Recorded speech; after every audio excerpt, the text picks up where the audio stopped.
Hi, my name's Ren. I work at 3MDR. I'm the engagement coordinator here. We're a local community radio station for Belgrave, Upwey, Mountain District area.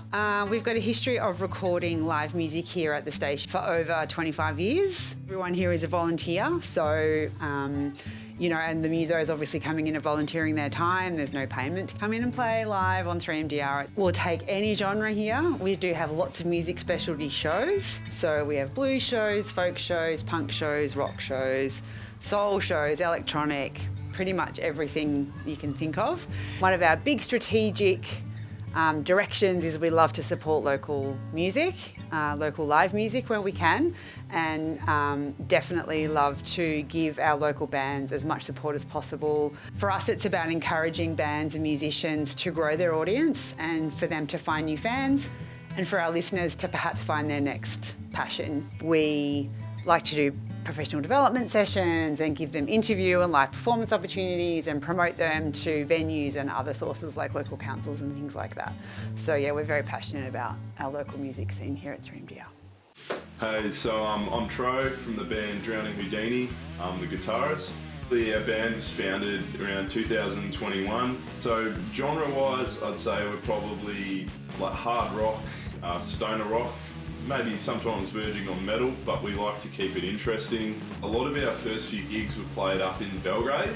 I'd say most notably would be at the Rail Yard, the Rail Yard Saloon in Tacoma. We played, I've lost track of how many gigs we've played there. Always, really fun, proper dive bar kind of aesthetic, like big long hallway kind of venue. Really cool seeing a lot of familiar faces in there when we're putting down these tunes and seeing people singing along and stuff as well. There's another venue in the Belgrave Main Street, 12 Bar, which is it's more predominantly a blues venue, but they do like to get a little bit rowdy in there every so often and get some more hard rock kind of stoner bands in. Another venue that we probably like playing the most in Belgrave would be the Suki Lounge. Yeah, when we did our single launch there a while ago, it was really cool. Again, pulled a really good crowd.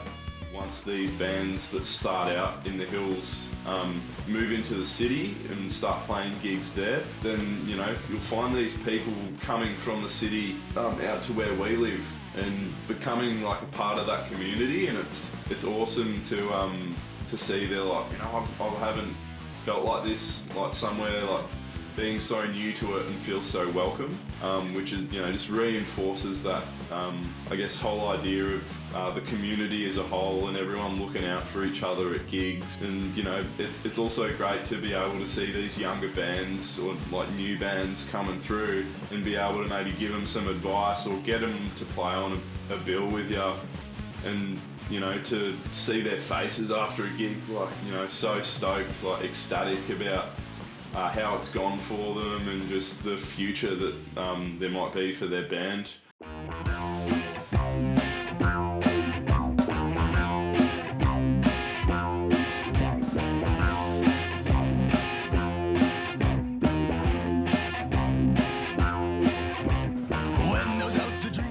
June 2022, we officially became our band. We were called Gaby and the Babies first, then we changed it to the Lickspits because no one wanted to be my baby, which is fair enough.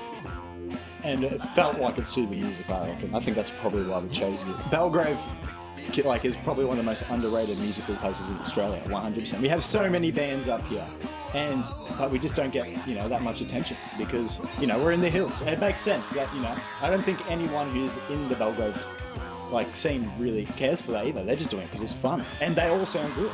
Yep, Belgrave is definitely a place that's full of people who make music just for the love of making music. All I wanted to do right from the beginning was just get a bunch of wackos together and make some weird shit and inflict it upon people.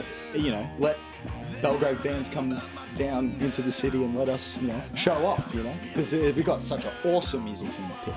It's crazy, it doesn't sound like anything else.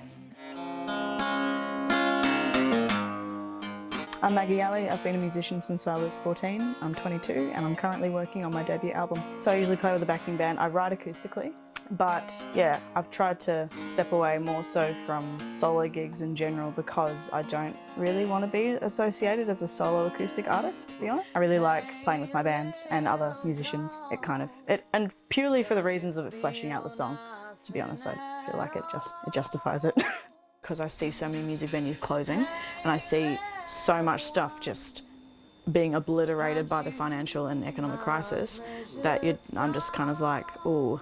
We had things like Don't Kill Live Music, 10 years ago, like shit'll sort itself out. And it's like, no, it totally won't. Like artists are meant to sort this shit out, unfortunately, and it takes a lot of effort. But yeah, I'm just seeing a little bit of like laziness, but I feel quite lazy as well. So, oh well, It's a pretty sad state of affairs, but streaming has cut the income of a lot of musicians, so they now need to sell merch and things like that to really survive. So if you can afford a CD or a vinyl or a cassette tape, they're my favourite things to collect at the moment, or a t-shirt or something like that, then please do that. Go see some live music in Belgrave. If you can afford it, buy some merch. But we need to support the venues as well, and also to support the artists. And just remember, things that you stream you don't own. So one day you could lose all of that. So it is worth investing in your music and owning it as well.